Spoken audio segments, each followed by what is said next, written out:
He tended to the plantations, gardening day in and day out. It was tiring, but he secretly worked on one of his best ideas. And today, we're absolutely nuts about it. This is 2-Minute Black History, what you didn't learn in school.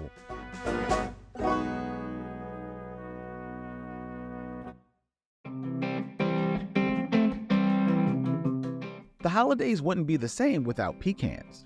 We have one man to thank for their popularity. Meet Antoine. He was a talented gardener enslaved on Louisiana's Oak Alley plantation. Antoine's skills were out of this world. He developed a method of cultivating individual pecan trees that no one had ever done before. Antoine's grafting technique allowed him to create offspring matching the parent plant's characteristics. This type of uniformity is necessary for growing commercial crops. And it wasn't easy work.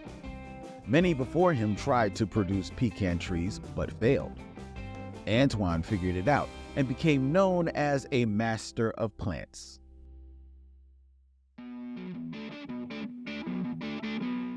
Of course, he didn't get his flowers while he was alive. Someone copied his technique and the commercial pecan industry was born. Today, pecans are grown in 14 states and on every continent except Antarctica. Like Antoine, we should never be afraid to pursue our talents. We've always been dreamers, creators, artists, and cultivators. White supremacy could never stop that. In order to move towards the future, you've got to look to the past.